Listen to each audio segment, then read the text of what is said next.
Πέρασαν από τότε 100 χρόνια, από τότε που καταγράφηκαν σελίδες ένδοξης ιστορίας.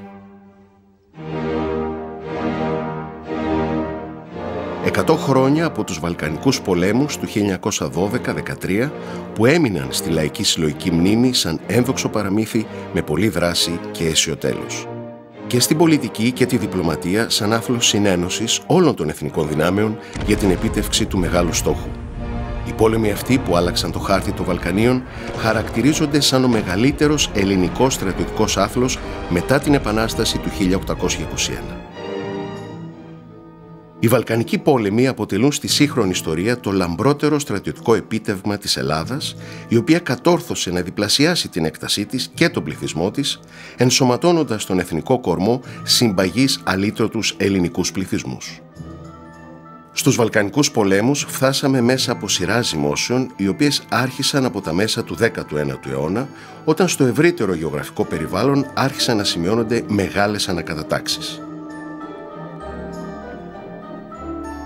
Μία προδρομική πρωτοβουλία αποτέλεσε η μυστική συνθήκη του Φεσλάου που είχε υπογράψει η κυβέρνηση του Χαρίλαου Τρικούπη με τα άλλα βαλκανικά κράτη, αποσκοπώντας την απελευθέρωση των υπόδουλων λαών. Ακολούθησαν ποικίλα γεγονότα που ανέβασαν τον εθνικό πυρετό για την τύχη των αλήτρωτων Ελλήνων.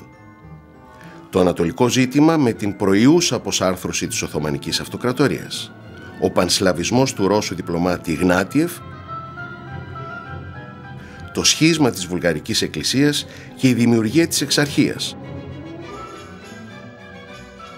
Ο Ρωσοτουρκικός πόλεμος του 1878, όταν οι Ρώσοι έφτασαν στα πρόθυρα της Κωνσταντινούπολης, ο ατυχής Ελληνοτουρκικός πόλεμος του 1897 με την επέσχυντη ήττα, ο ένοπλος αγώνας Ελλήνων και Βουλγάρων στη Μακεδονία, γνωστός ως Μακεδονικός αγώνας.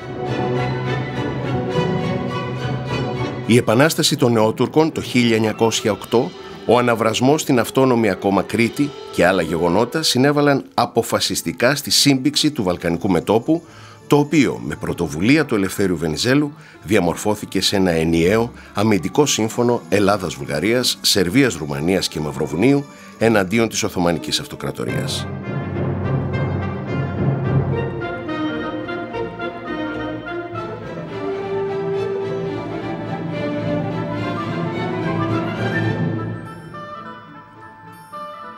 Κοινό αίτημα των συμβαλόμενων κρατών ήταν να εισαγάγουν οι Οθωμανοί ριζικές μεταρρυθμίσεις στον χώρο της Ευρωπαϊκής Τουρκίας υπέρ των χριστιανικών υπόδουλων λαών. Η ψηλή πύλη απέρριψε το συμμαχικό τελεσίγραφο.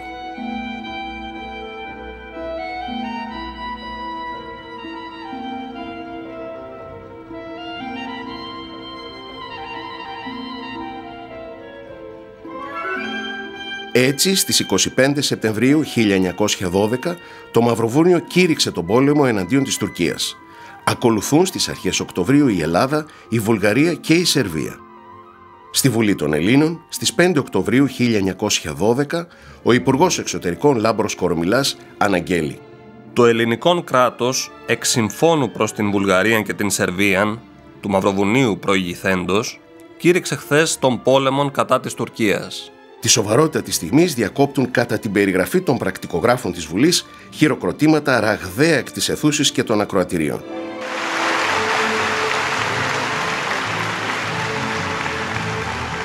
Και συνέχισε ο Κορομιλάς: «Επολεμικέ επιχειρήσεις ήρξαντο από της πρωίας της σήμερον. Έχομεν την πεποίθηση ότι η νίκη θα στέψει τα όπλα της Ελλάδος και των συμμάχων αυτής και ότι τα αποτελέσματα του πολέμου θα είναι αντάξια του τιμίου και ευγενούς αίματος του στρατού και του ναυτικού». Και πάλι οι πρακτικογράφοι της Βουλής σημειώνουν ζωηρότατη επιδοκιμασία και χειροκροτήματα πανταχώθεν. Τον Υπουργό Εξωτερικών διαδέχεται στο βήμα ο Πρωθυπουργός Ελευθέριος Βενιζέλος, που διαβάζει το διάγγελμα του βασιλέως Γεωργίου του Πρώτου.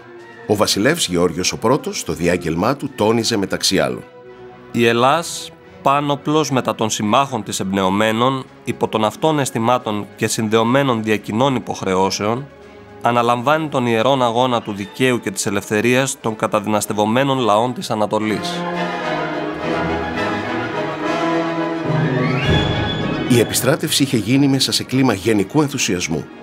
Η ολοκλήρωσή της απέδωσε συνολικά για το στρατό ξηράς δύναμη 135.000 ανδρών, από τους οποίους οι 95.000 περίπου βρίσκονταν σε θέσεις εξόρμησης όταν κηρύχθηκε ο πόλεμος.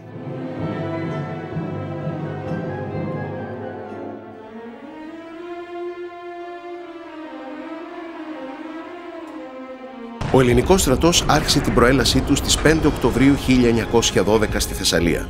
Πρώτη μεγάλη νίκη η απελευθέρωση της Ελασσόνας την επόμενη μέρα, μετά από σχεδόν 5ωρη σκληρή μάχη.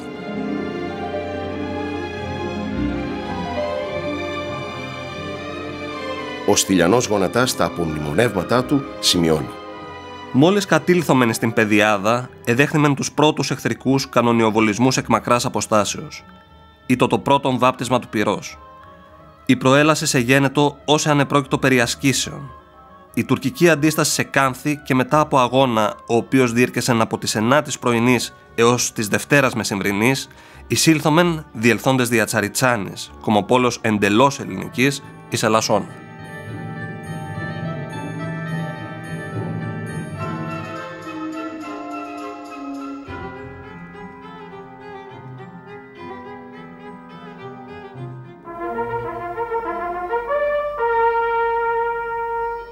Παράλληλα, προωθούνται ελληνικά τάγματα στο μέτωπο της Υπήρου. Καταλαμβάνονται το Γκρίμποβο, οι Κομτσάδες και η διάβαση της Κιάφας.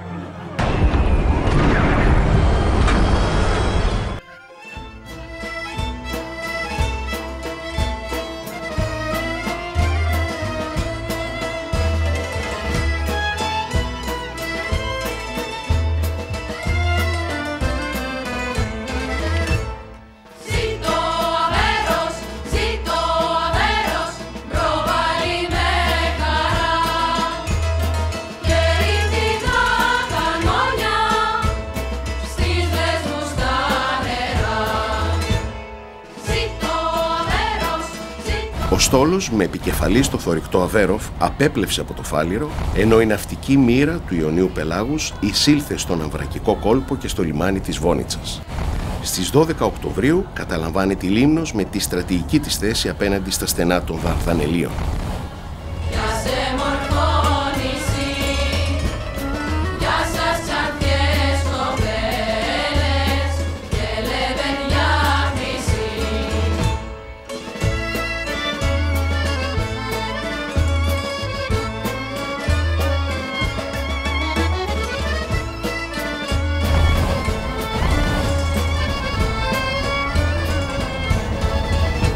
Στην Ξηρά, με αξιοπρόσεκτη ορμή, ο στρατός με επικεφαλή στον διάδοχο Κωνσταντίνο απελευθερώνει τη Δεσκάτη.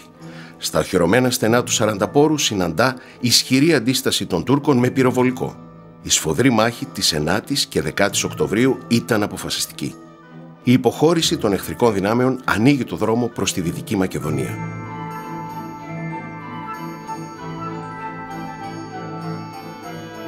Ο διάδοχος Κωνσταντίνος αφηγείται. Το πεζικό επιτέθηκε με καταπληκτική γενναιότητα. 6 συντάγματα στην πρώτη γραμμή, κάτω από μια βροχή πυροβολισμών που δεν σταμάτησαν ούτε λεπτό. Ακολουθεί η κατάληψη της Κοζάνης στις 11 του μηνός, η απελευθέρωση των Σερβίων και ο έλεγχος του ποταμού Αλιάκμονα. 2 μέρες αργότερα φτάνει στην Κοζάνη ο βασιλεύς Γεώργιος, ενώ ο στρατός προωθείται προς τη Βέρεια. Στο μέτωπο της Υπήρου ολοκληρώνεται η κατάληψη της Φιλιππιάδας και του Λούρου. Μετά από διήμερη μάχη καταλαμβάνονται και τα 5 πηγάδια. Η προέλαση του στρατού επιταχύνεται. Απελευθερώνονται τα Γρεβενά και η Κατερίνη.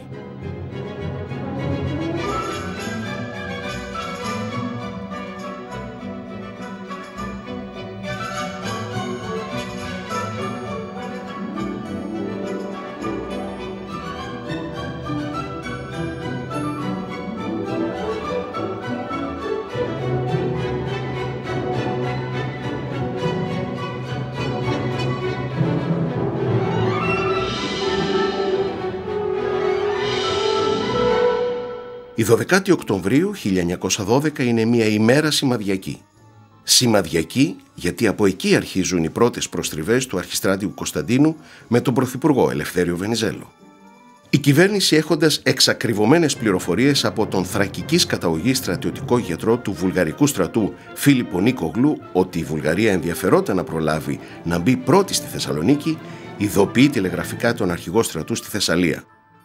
«Αναμένω να μη γνωρίσετε την περαιτέρω διεύθυνση ειν θα ακολουθήσει η προέλαση του στρατού Θεσσαλίας. Παρακαλώ μόνον να έχετε υπόψη ότι σπουδαίοι πολιτικοί λόγοι επιβάλλουν να ευρεθόμεν μίαν ώραν ταχύτερον εις Θεσσαλονίκην. Βενιζέλος. Παρόμοια προειδοποίηση απίφθινε στον Κωνσταντίνο και ο Υπουργός Εξωτερικών Λάμπρος Κορομιλάς, υπογραμμίζοντας μεταξύ άλλων: «Φρονώ ότι πρέπει κατά το δυνατόν να εντείνομεν η μετέρας ενεργείας, ώστε καταληφθεί όσον τάχιστα Θεσσαλονίκη, ή να μη ημέτερα αποτελέσματα έλθωσιν πολύ ύστερον των στρατών των συμμάχων». Κορομιλάς. Το Γενικό Επιτελείο του Διαδόχου μετά τη νίκη του Σαρανταπόρου είχε πρόθεση να καταδιώξει τους Τούρκους προς βορράν και να καταλάβει το σπουδαίο κέντρο του ελληνισμού, το μοναστήρι. Είχε προετοιμάσει μάλιστα και τα σχετικά σχέδια. Ο Κωνσταντίνος, ενοχλημένος, ενημερώνει από τα Σέρβια τον Υπουργό Εξωτερικών Κορομιλά για την κατάσταση του μετώπου, καταλήγοντας στο τηλεγράφημά του: «Θα εξακολουθήσω με την αυτήν ένταση δυνάμεων, επιδιώκων την καταστροφή του εχθρού, επί τη βάση σχεδίου το οποίον προδιέγραψα και του οποίου των αντικειμενικών σκοπών μόνος εγώ είμαι αρμόδιος και υπεύθυνος να κανονίζω. Παρακαλώ δε ημάς, όπως ευαρεστούμενος, μη προσπαθείτε επηρεάζετε την διεύθυνση των επιχειρήσεων». Κωνσταντίνος. Η επιτακτική διαταγή του Πρωθυπουργού και Υπουργού Στρατιωτικών Ελευθέριου Βενιζέλου αναγκάζει τελικά τον Κωνσταντίνο να στρέψει τη στρατιά προς τη Θεσσαλονίκη. Ο πρώτος σπόρος του διχασμού είχε πέσει στο χώμα. Λίγες μέρες αργότερα ο Στόλος απελευθερώνει την Ήμβρο, την Τένεδο, τη Θάσο, τη Σαμοθράκη και άλλα νησιά του Αιγαίου, αποκλείοντας τις θαλάσσιες συγκοινωνίες μεταξύ Μικράς Ασίας και Ευρωπαϊκής Τουρκίας.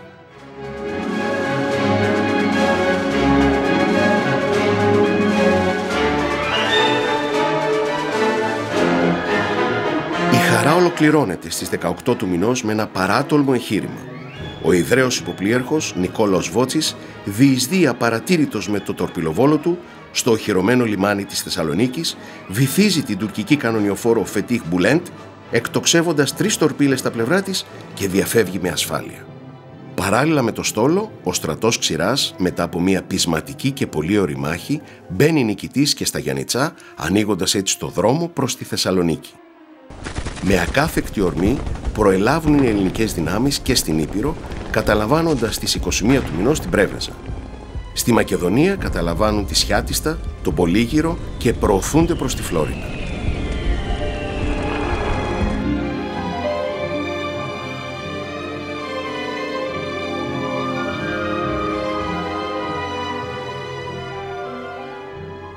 Η 24η και η 25η Οκτωβρίου είναι κρίσιμες μέρες. Ο στρατός έχει διαβεί με ειδικές ζεύξεις στον Αξιό, αφού οι γέφυρές του είχαν ανατιναχθεί και βλέπει αμυδρά στο βάθος του ορίζοντα τη Θεσσαλονίκη. Ο ανθυπασπιστής τότε Στέφανος Σαράφης στις ιστορικές αναμνήσεις του θυμάται: «Στις 24 το βράδυ περάσαμε τον Αξιό με σχεδίες που είχε κάνει το μηχανικό λίγο βορειότερα από τη σιδηροδρομική γέφυρα, όπου περνούσε άλλο τμήμα. Με τις σχεδίες αργήσαμε πολύ να περάσουμε το ποτάμι. Κάθε τμήμα που περνούσε προχωρούσε να καταλάβει θέσεις, γιατί το πρωί επρόκειτο να αρχίσει η μάχη της Θεσσαλονίκης». Ο Τούρκος αρχιστράτηγος Χασάν Ταχσίν Πασάς επιχειρεί διαπραγματεύσεις για την παράδοση της πόλης. Οι διαπραγματεύσεις γίνονται σε έπαυλη έξω από τη Θεσσαλονίκη, στην τοποθεσία το Ψίν.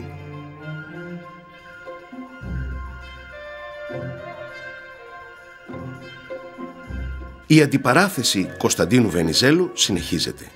Η κυβέρνηση, που δεν είχε ενημέρωση για τις εξελίξεις περί τη Θεσσαλονίκη, ανησυχεί.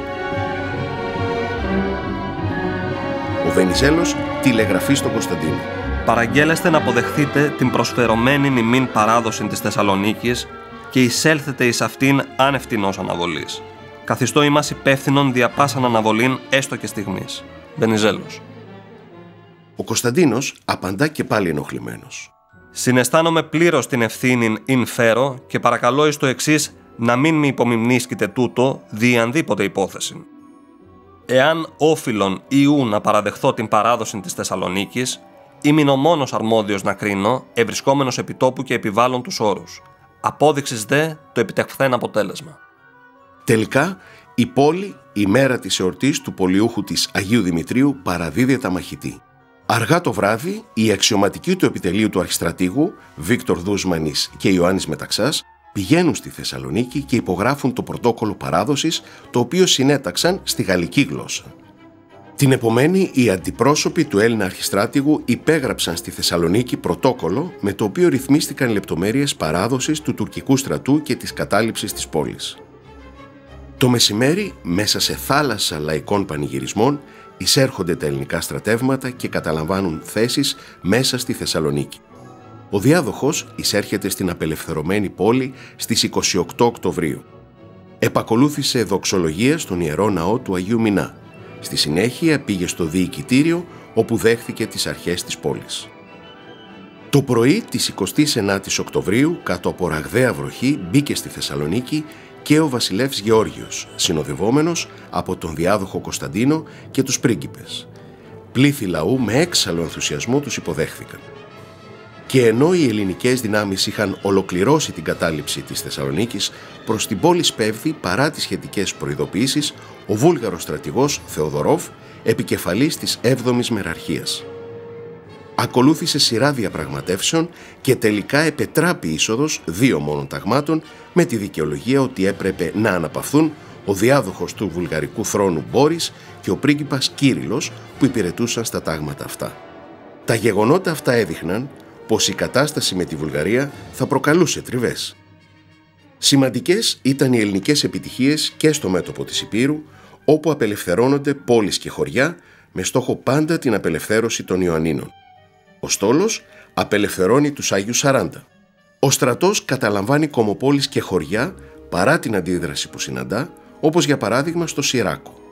Μία μετά την άλλη πέφτουν οι οχυρωμένες τοποθεσίες και περιέρχονται στους νικητές η Μανολιάσα και η Σκάλα Παραμυθιάς, το Μέτσοβο και η Κοριτσά.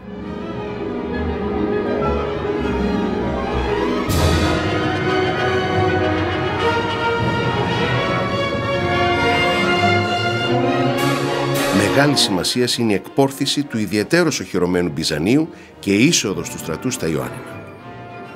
Η απελευθέρωση των Ιωαννίνων το Φεβρουάριο του 1913 υπήρξε ένα σπουδαίο στρατιωτικό και πολιτικό γεγονός στην έκβαση του Βαλκανικού πολέμου. Και δικαιολογημένα ανήγγειλε τη μεγάλη στρατιωτική νίκη ο Πρωθυπουργός Ελευθέριος Βενιζέλος, προσερχόμενος στη Βουλή. Ο πρόεδρος της Βουλής, Κωνσταντίνος Ζαβιτσιάνος, το απόγευμα της 21ης Φεβρουαρίου 1913 έδωσε το λόγο αμέσως μόλις κήρυξε την έναρξη της συνεδρίασης στον Πρωθυπουργό και Υπουργό των Στρατιωτικών Ελευθέριο Βενιζέλο, που είχε προσέλθει περί χαρίς. Και εκείνος, εν μέσω θυελλωδών χειροκροτημάτων, ανήλθε στο βήμα και ανακοίνωσε το τηλεγράφημα του αρχιστρατήγου και διαδόχου Κωνσταντίνου, που είχε σταλεί από το στρατηγείο του στο Χάνι του Εμίν Αγά. Την Τρίτη πρωινήν ήρξατο γενική επίθεσης κατά του φρουρίου Ιωαννίνων. Στη συνέχεια διάβασε τις αναλυτικές αναφορές για την επίθεση και τα επόμενα τηλεγραφήματα, σύμφωνα με τα οποία στις 8 το πρωί ο στρατιωτικός διοικητής των Ιωαννίνων, Εσάτ Πασάς, επιθυμούσε να παραδώσει τα Ιωάννινα. Έστειλε μάλιστα αντιπροσωπεία να διαπραγματευτεί τα της παραδόσεως. Και ενώ η αίθουσα σύονταν από τα χειροκροτήματα, ο Βενιζέλος διάβασε το τηλεγράφημα του υπαρχηγού του επιτελείου, σύμφωνα με το οποίο 3 σύλλεοι πικού υπό την διοίκηση του υποστρατήγου Σούτσου εισήλθον στα Ιωάννινα μετά της χωροφυλακής. Αμέσως μετά μίλησαν οι Κυριακούλης Μαυρομιχάλης, Γεώργιος Θεοτόκης, Δημήτριος Ράλης, Δημήτριος Γούναρης και άλλοι. Προς το τέλος της συνεδρίασης ελήφθη από το Χάνι του Εμίν Αγά και άλλο τηλεγράφημα που γνωστοποιούσε την υπογραφή του πρωτοκόλλου της παραδόσεως. Το φρούριο των Ιωαννίνων, έλεγε το τηλεγράφημα, παραδίδεται στον ελληνικό στρατό. Οι στρατιώτες και οι αξιωματικοί παραδίδονταν ως εχμάλωτοι πολέμου μαζί με όλο το υλικό τους, τις σημαίες και τα άλογά τους. Η απελευθέρωση των Ιωαννίνων χαιρετίστηκε με ενθουσιασμό και από τον τύπο.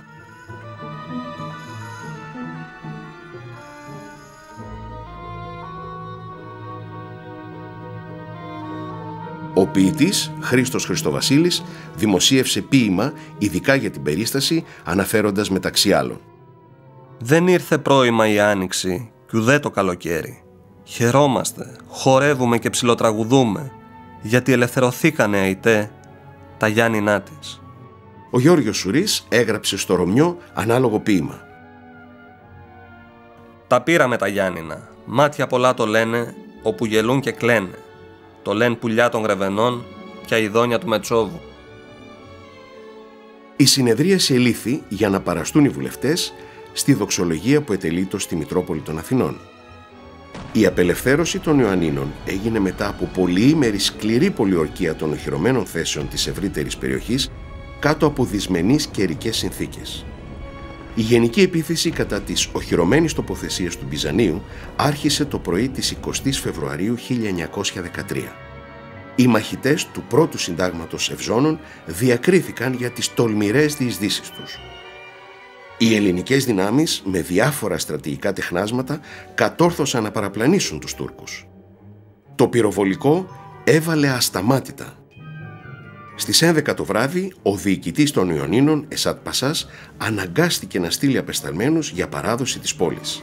Η συμφωνία επιτεύχθηκε και η παράδοση της πόλης ορίστηκε για τις 8 το πρωί της 21ης Φεβρουαρίου. Υπεγράφηκε σχετικό πρωτόκολλο παράδοσης. Το υπέγραφε ο διοικητής της οχυρωμένης τοποθεσίας, Τούρκος αντισυνταγματάρχης Βεχίπ Μπέης και οι Έλληνες λοχαγοί Ιωάννης Μεταξάς και Ξενοφών στρατηγός. Ο αρχιστράτηγος και διάδοχος Κωνσταντίνος εισήλθε στην πόλη την 22η Φεβρουαρίου 1913 και μαζί με το στράτευμα έγιναν δεκτοί από τους κατοίκους με ενθουσιώδεις εκδηλώσεις. Επακολούθησε δοξολογία στη Μητρόπολη. Η Ήπειρος ολόκληρη ζούσε μεγάλες στιγμές. Στη θάλασσα εξακολουθούσε να κυριαρχεί ο ελληνικός στόλος. Στις 2 Ιανουαρίου 1913 επιχειρεί έξοδο από τα στενά των Δαρδανελίων το τουρκικό καταδρομικό Χαμιδιέ που καταφθάνει και κανονιοβολεί την Ερμούπολη και διαφεύγει ανενόχλητο. 3 μέρες αργότερα, τουρκικά πολεμικά ενθαρρυμένα από το περιστατικό αυτό βγαίνουν από τα στενά και κατευθύνονται προς τη Λίμνο. Η ναυμαχία που ακολουθεί με εκατέρωθεν κανονιοβολισμούς επί 2,5 ώρες λύγει με νικητές τους Έλληνες. Η μεγάλη αυτή νίκη έκτοτε οριστικοποιεί την ελληνική κυριαρχία στο Αιγαίο, αφού ο τουρκικός στόλος δεν επιχείρησε άλλη έξοδο από τα Δαρδανέλια στον πόλεμο αυτό.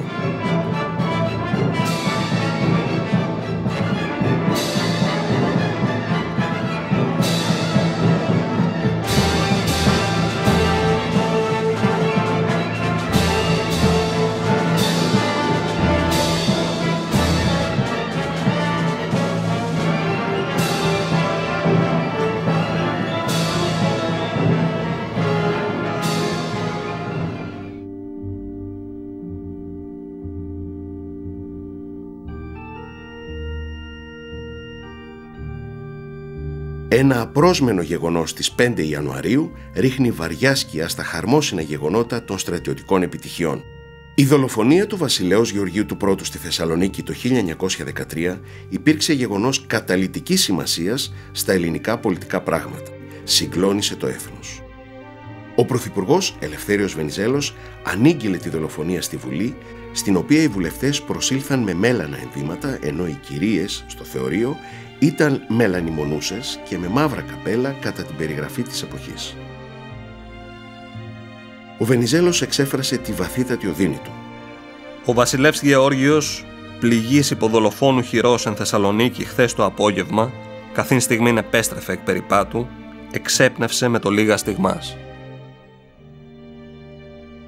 Ταυτόχρονα δεν έκρυψε την ανησυχία της Ελλάδας, επισημένοντας ότι η δολοφονία έγινε πριν ακόμα κατοχυρωθούν διεθνώς τα αποτελέσματα των πολεμικών θριάμβων της χώρας στο Βαλκανικό μέτωπο.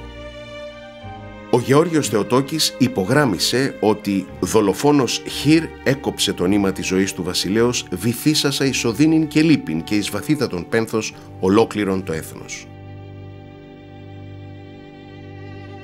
Ο Δημήτριος Δράλης τόνισε ότι ο μυαρός κακούργος δεν έπληξε τα στέρνα του αηδήμου βασιλέως.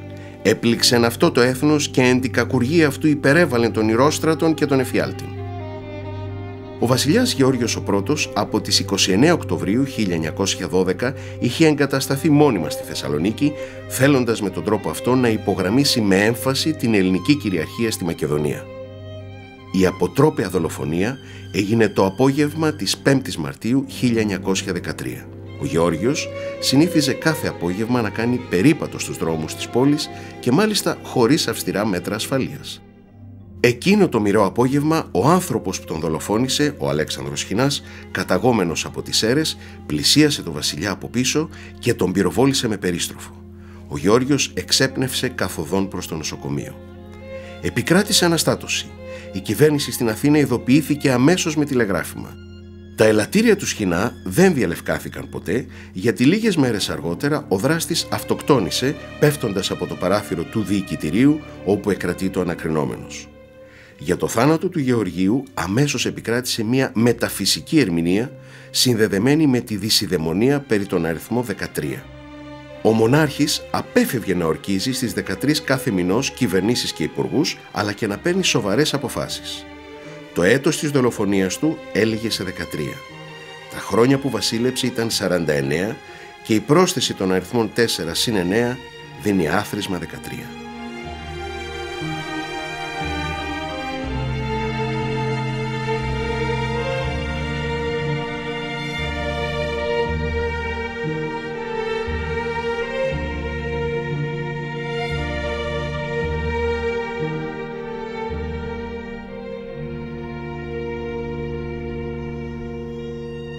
Αργότερα, κυρίως από τα χρόνια του διχασμού και μετά, διατυπώθηκε και άλλη ερμηνεία συνωμοσιολογική.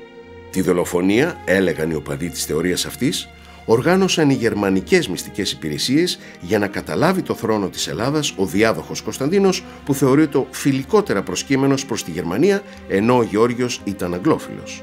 Δεν είναι λίγοι και εκείνοι που πιστεύουν πως αν δεν εξέλιπε τότε ο βασιλεύς Γεώργιος, δεν θα ακολουθούσε η μεγάλη σύγκρουση Βενιζέλου-Κωνσταντίνου που οδήγησε τη χώρα στο διχασμό. Η κηδεία του Γεωργίου στην Αθήνα, όπου μεταφέρθηκε η σωρός του, υπήρξε πάνθυμη. Ο Γεώργιος Σουρής έγραψε στο Ρωμιό τους στίχους. Μαυρίλα απλώνεται παντού, σε πλάτη και σε μήκη. Μαύρος και ο πύργος ο λευκός, μες στη Θεσσαλονίκη. Και εκεί που τον εσκότωσαν ανάβει μια καντήλα που είναι το φως της παγερό, καρδιά σαν ατριχύλα. Στις 8 Μαρτίου 1913 έγινε στη Βουλή η πανηγυρική συνεδρίαση για την ορκομοσία του νέου βασιλέως Κωνσταντίνου. Ο πρώτος Βαλκανικός πόλεμος τερματίστηκε το Δεκέμβριο του 1912 με τη συνδιάσκεψη του Λονδίνου υπό την προεδρία του Βρετανού Υπουργού Εξωτερικών Έντουαρντ Γκρέι.